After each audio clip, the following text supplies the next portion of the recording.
When the stars themselves become your enemy, when darkness swallows hope and the universe holds its breath, that's when humanity shows what it truly means to survive. This is not just a story of war.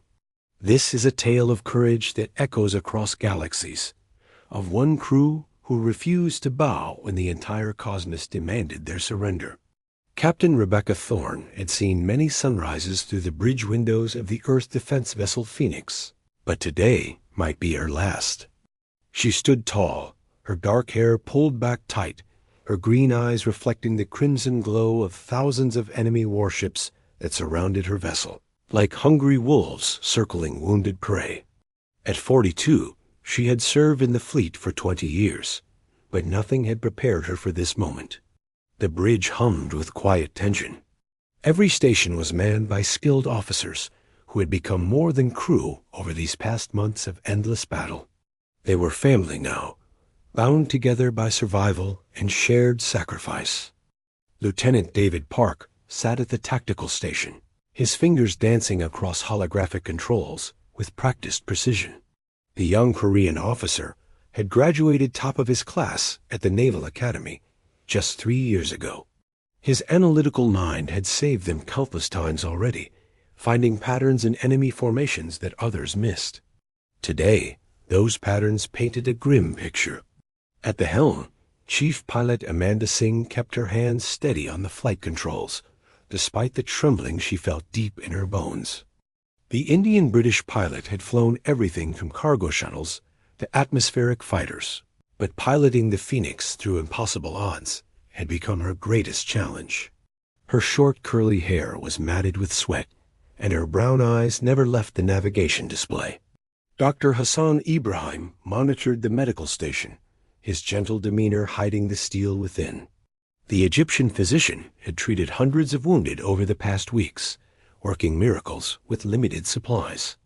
His calm voice had talked frightened crew members through their darkest moments, and now he prepared himself for what might come next. The communications array crackled to life, and Ensign Jennifer Cole straightened in her seat. The young African-American woman had a gift for languages and had quickly learned to interpret the alien transmissions. Her hands moved quickly, routing the incoming signal to the main view screen. "Captain, they're hailing us again," Jennifer said, her voice betraying only the slightest waver. "Put them through," Rebecca replied, squaring her shoulders. The screen flickered, and an alien face filled the display. The creature called itself Grand Admiral Zethros, commander of the Krell Dominion fleet. Its skin was pale blue and scaled, with 4 eyes arranged in a diamond pattern on its elongated head. 2 of those eyes glowed with an inner orange fire that spoke of cruelty and ancient power. "Human captain," Zethros hissed, its voice synthesized through translation software into something approximating speech. "Your resistance has been noted and deemed irrelevant. 73 human vessels have been eliminated. You are alone. Your world is defenseless. Surrender now, and we shall make your extinction swift." Rebecca felt every eye on the bridge turn toward her. In that moment, she thought of Earth, spinning peacefully 3 light years away. She thought of the billions of souls who had no idea their fate hung in the balance. She thought of her daughter, Emma, only 8 years old, who believed her mother was coming home. A promise she intended to keep, no matter the cost. "Grand Admiral," Rebecca began, her voice carrying across the bridge with crystalline clarity, "I appreciate your concern for our well-being, but I'm afraid I must decline your generous offer." Zethros's face contorted in what might have been confusion or rage. "You possess 1 damaged ship against my armada of 4,000 battlecruisers. Your weapons are depleted. Your shields are failing. What possible logic drives your refusal?" Rebecca smiled, and it was not a kind smile. It was the smile of someone who had seen the abyss and chosen to laugh at it. "You mistake stubbornness for stupidity, Admiral. You see 1 ship. I see the culmination of human ingenuity, the result of centuries of survival against impossible odds. You see defeat. I see an opportunity. The alien admiral's 4 eyes narrowed simultaneously. You have 1 rotation of your planet to reconsider. After that, we will reduce your vessel to atomic particles and proceed to your homeworld. There will be no mercy for the defiant. The transmission ended abruptly, leaving the bridge in silence. A heavy quiet descended, thicker than the vacuum outside. David Park spoke first, his voice tight with barely controlled stress. Captain, our tactical analysis confirms his numbers. 4,017 enemy vessels to be exact. Our plasma cannons are down to 18% capacity. The hull has breached in 7 sections. Even if we could fight, we'd last maybe 3 minutes against concentrated fire. Then we don't fight, Rebecca said quietly, turning to face her crew. She saw the fear in their eyes, but also something else. Trust. Hope. They believed in her, and that belief was both the heaviest burden and the greatest gift she had ever received. I don't understand, Captain, Amanda said from the helm, her voice a mix of confusion and desperation. Neither do they, Rebecca replied, walking toward the center of the bridge. And that's exactly what we're counting on. She touched a panel on her command chair, and a holographic display materialized above it, showing the Phoenix in the center of a vast sphere of enemy ships. The formation was perfect, precise, utterly overwhelming. A cage of steel and fire, designed for absolute annihilation. They think they know us, Rebecca continued, her voice growing stronger with each word. They've studied our tactics, analyzed our technology, predicted our responses. They think because they've destroyed 73 ships, they understand humanity. But they don't understand the one thing that makes us dangerous. What's that? Hassan asked softly, his gaze fixed on her.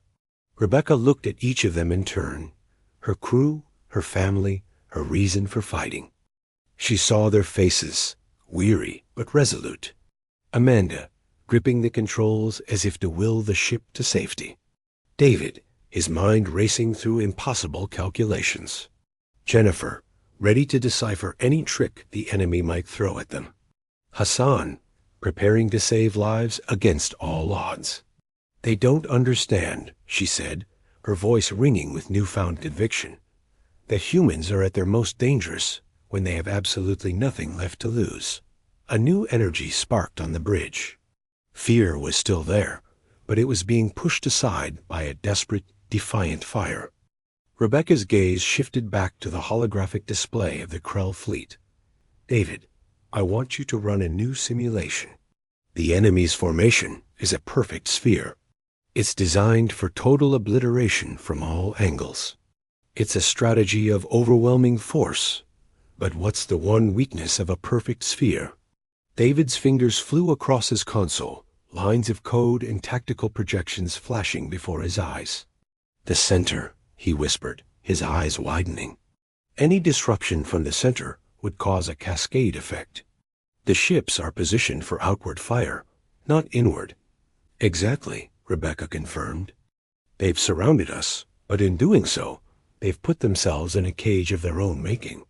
Amanda, what's the status of the FTL drive? It's damaged, Captain, Amanda reported. The primary coils are shot. We can't jump to light speed. But the core is still drawing power.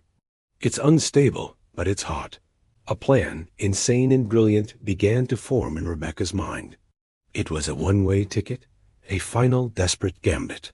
Hassan Jun prepared to broadcast a message on all civilian channels. Encrypt it with the emergency protocols for Earth.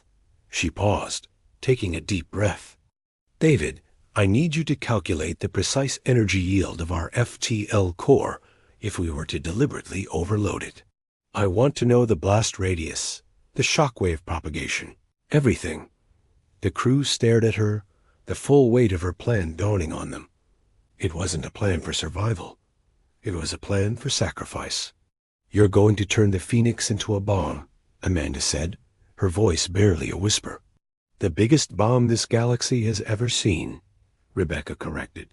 Zethros gave us one planetary rotation. That's about 24 hours. He expects us to sit here, to beg, to break. He thinks he's given us time to contemplate our doom, but he's actually given us time to prepare our final answer. For the next several hours, the crew of the Phoenix worked with a grim, focused determination. David's calculations confirmed it. An overloaded FTL core would unleash an energy wave powerful enough to cripple or destroy anything within a significant radius. The Krell's perfect sphere formation meant that most of their armada was well within that kill zone. Jennifer prepared the final transmission, a data packet containing everything they knew about the Krell, their technology, their tactics, their weaknesses, along with a personal message from Captain Thorne to her daughter. Hassan organized the medical logs, ensuring the sacrifices made would be recorded for history. Amanda fine-tuned the ship's thrusters, preparing for one last crucial maneuver. As the final hour approached, Rebecca gathered her senior staff on the bridge one last time. The tension was gone, replaced by a profound, somber calm. "Our fight is almost over," she said, her voice steady. "But humanity's has just begun. The data we're sending will give Earth a fighting chance. It will give my daughter a future. What we do here today will be remembered not as a defeat, but as the moment humanity decided it would not go quietly into the night." She looked at each of them. "It has been the greatest honor of my life to serve with you." The countdown began. With 10 seconds left, Amanda used the last of their power to nudge the Phoenix into the absolute dead center of the Krell formation. At the final second, David initiated the overload sequence.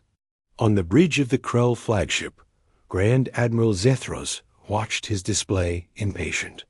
The human ship was still there, silent, arrogant. He was about to give the order to fire when a blinding, silent light erupted from the Phoenix. The light expanded in a perfect, beautiful sphere of pure energy, swallowing ship after ship. The Krell fleet, designed for an outward assault, had no defense against a sun being born in their very midst. Alarms shrieked across Zethros' bridge for less than a second before his own ship was consumed. 3 light years away, a listening post on a quiet lunar base received a heavily encrypted burst transmission. It contained tactical data of incalculable value, and at the end of the file was a simple personal message. For Emma, it read, "Mommy's coming home." The story of the EDV Phoenix and her crew became a legend. They were not the victors of a great battle, but the authors of a defiant hope. They taught the galaxy a lesson written in starlight and fire, that a single flame of courage, when cornered, can burn brighter than 1,000 suns. Thanks for watching. If you were moved by the courage of the Phoenix crew, hit that subscribe button for more stories of sacrifice and survival among the stars. The Phoenix drifted through the endless void like a wounded bird, trailing delicate wisps of atmosphere from the gashes in her hull. To the overwhelming Krell Dominion fleet surrounding her, she must have looked pathetic, a broken toy barely worth the immense firepower they had assembled. But inside that battered vessel, something truly extraordinary was about to awaken. Captain Rebecca stood in the war room, a cramped space tucked behind the bridge. The walls glowed with real-time data, painting an increasingly desperate picture.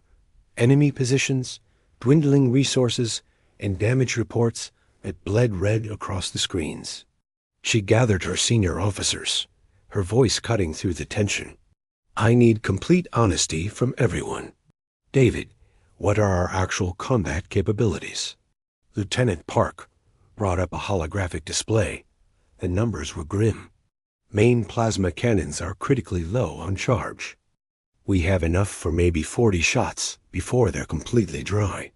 Missile tubes 3 through 7 are jammed from the last engagement. Our point defense grid is operating at 60%, and the shield generators, they're cycling between failures every 8 minutes. Rebecca's gaze shifted. Engineering status?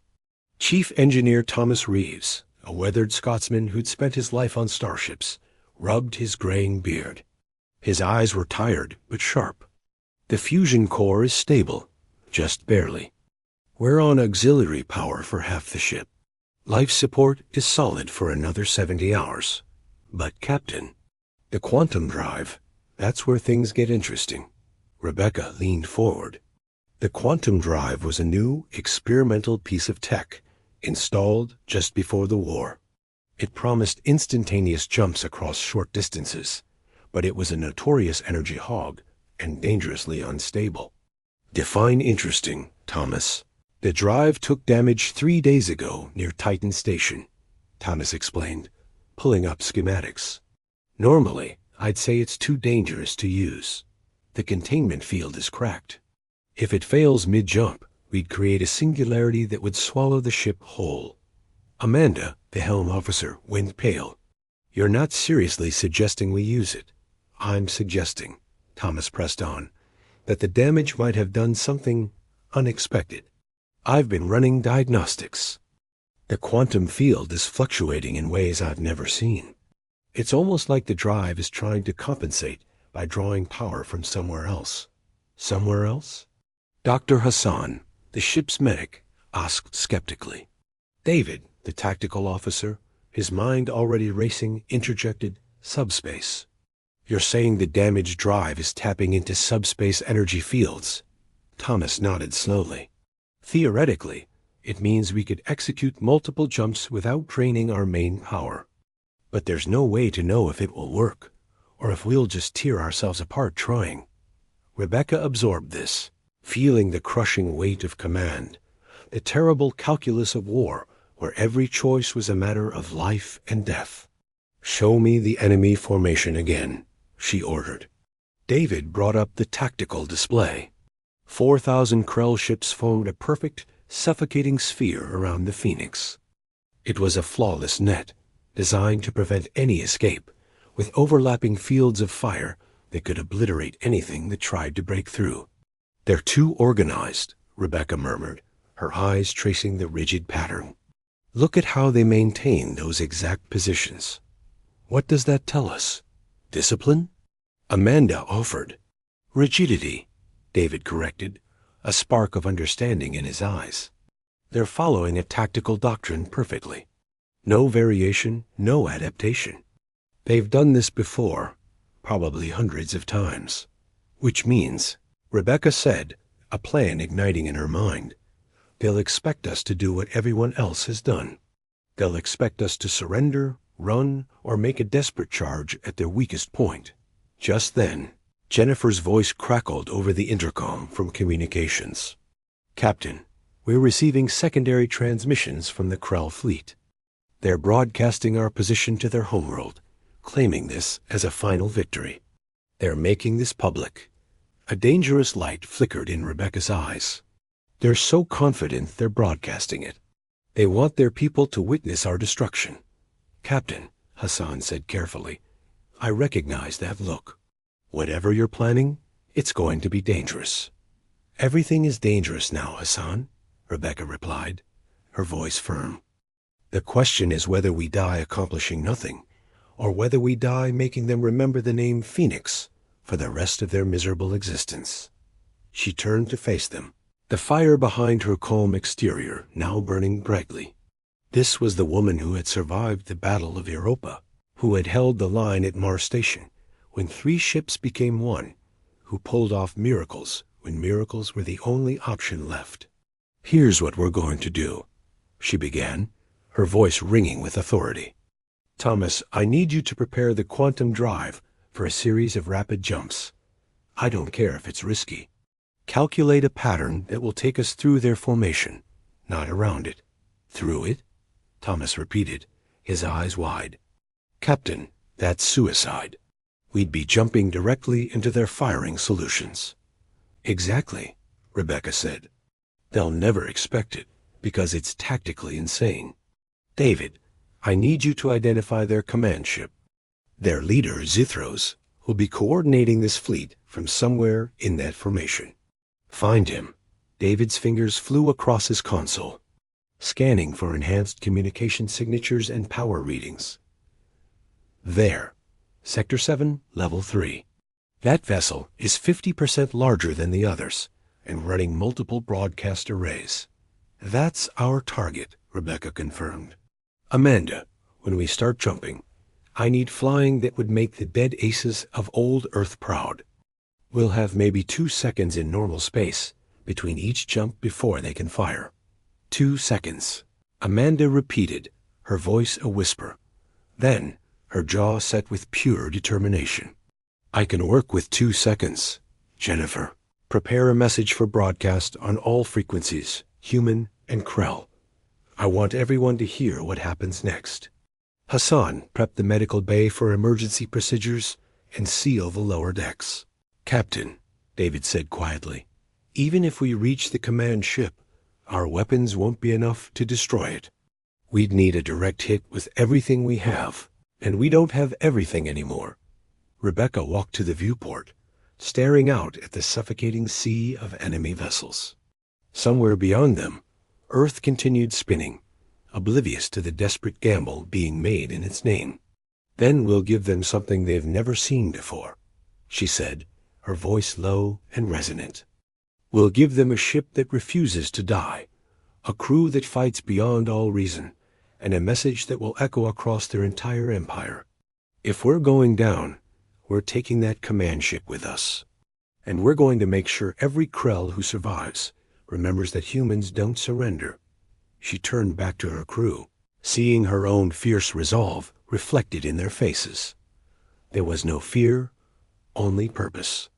Return to your stations, she commanded. We jump in 10 minutes. And may whatever gods are listening forgive us for what we're about to do. Thanks for watching. If you enjoyed this story, be sure to hit that subscribe button and ring the bell so you never miss another journey into the unknown. We'll see you in the next one. The Bridge of the Phoenix hummed with a different energy now. Fear hadn't vanished, but it had transformed into something sharper, something useful. Every crew member moved with a quiet, focused purpose, their hands steady as they prepared for what might be their final moments. There was a strange peace and acceptance, a clarity that came when all pretense fell away and only the truth remained. Rebecca stood at the center of it all, watching her crew work, a silent symphony of dedication. She thought about the countless paths that had brought them here, the infinite choices and coincidences that had placed these specific people on this specific ship at this specific moment in history. There was David, with his brilliant mind that saw intricate patterns where others saw only chaos. Amanda, with her instinctive, almost supernatural understanding of motion and space. Thomas, with his engineer's soul that could coax miracles from broken machines. Hassan, with his healer's heart that refused to accept defeat, no matter the odds. And Jennifer, with her uncanny gift for connecting across the vast, silent emptiness between worlds. They weren't the strongest warriors humanity had ever produced. They weren't the most decorated or the most famous. But they were here, and they were willing to stand, and perhaps, just perhaps, that was enough. Captain, Thomas called from engineering, his voice crackling through the intercom.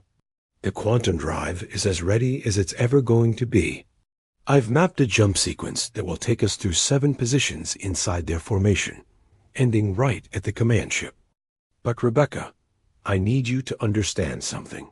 Each jump is going to stress the containment field more than the last. By the 5th or 6th jump, we'll be generating massive gravitational distortions that could affect nearby vessels. Affect them how? Rebecca asked, her voice calm and even. Their navigation systems will go haywire. Ships that close together, if they panic, they could collide with each other. It could trigger a chain reaction, a cascade of destruction. Rebecca nodded slowly. An idea was forming, dangerous and desperate, but possible. Just possible.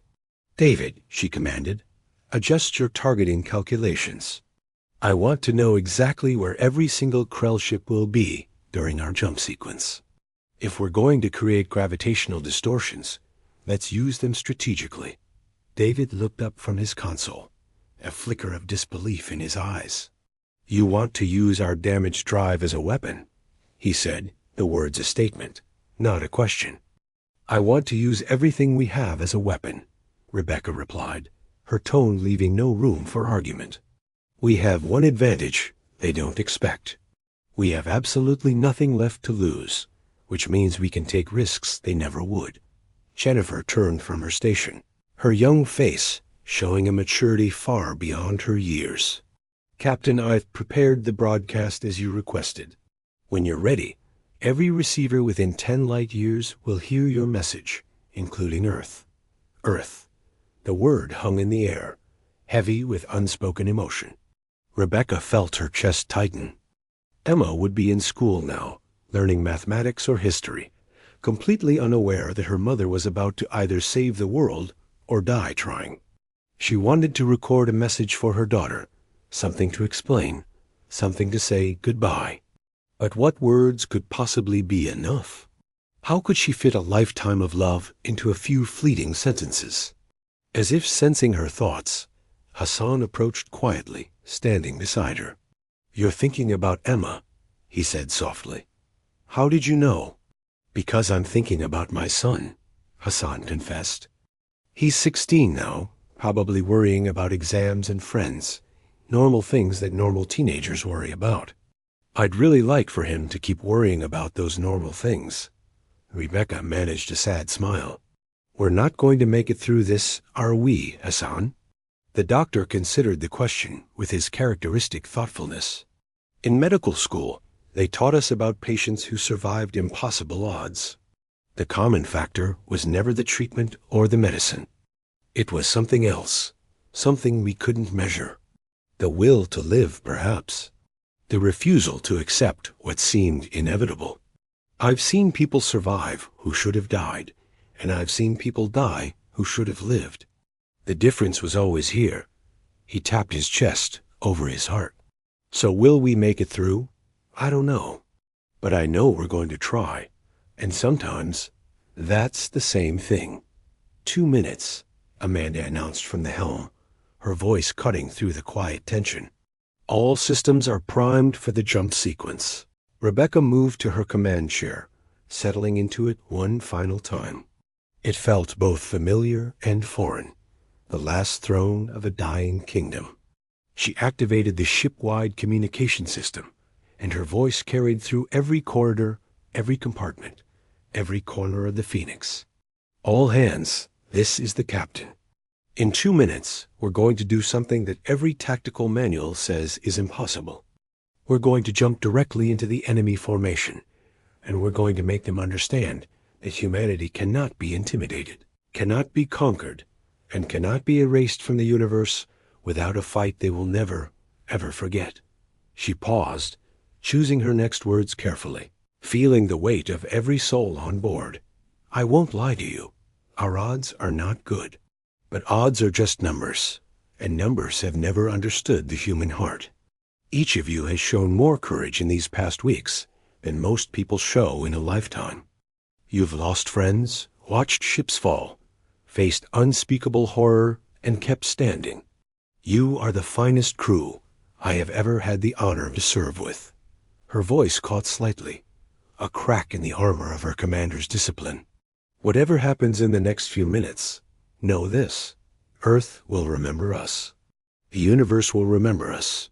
And somewhere, somehow, the story of the Phoenix will be told.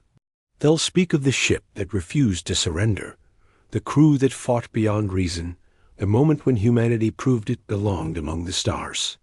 Be proud, be brave, and let's show them what we're made of. She closed the channel and looked at Jennifer, her gaze steady. Send the broadcast. Jennifer's fingers moved across her controls, and in that instant, every communication device within range came alive with Rebecca's next words. A message to their enemies, to their allies, to their home. This is Captain Rebecca Thorne of the Earth Defense Vessel Phoenix to the Krell Dominion and all who are listening. You came to our system believing you would find easy prey. You believed that because you have more ships, bigger weapons, and an older civilization, we would simply bow before you. You were wrong. On the main view screen, they could see the Krell fleet beginning to move. their thousands of ships repositioning for their final overwhelming assault. Humanity may be young. We may be outnumbered. But we carry something you cannot possibly understand. We carry the memory of every ancestor who fought against impossible odds. We carry the hope of every child who dreams of tomorrow. We carry the defiance of a species that crawled from caves to reach for the stars. And we will not go quietly into extinction. Captain, David said urgently, his voice sharp with alarm. They're powering weapons. Multiple targeting locks on our position. Hold steady, Rebecca ordered, her voice a calm anchor in the rising storm. Amanda, on my mark. Thomas, engage the quantum drive. You want to break us, Rebecca continued, her voice ringing with a conviction that filled every heart on the bridge. You want to erase us. But even if you destroy this ship, even if you burn our world to ash, you will never destroy what we represent. The universe is vast and cold and often cruel, but it is also filled with beings who refuse to surrender to darkness. We are one of those beings. Remember us. She stood from her chair, her hand raised high, a final salute. All stations execute jump sequence. Show them the Phoenix. Mark. She shouted, and Amanda's hands danced across the controls. Reality twisted. The quantum drive screamed to life, tearing a violent hole in the fabric of space itself. The Phoenix vanished from its position in a blinding flash of blue-white light, and in that exact instant, 4,000 Krell ships opened fire on empty space. The battle had begun, and the universe would never be the same. Thanks for watching.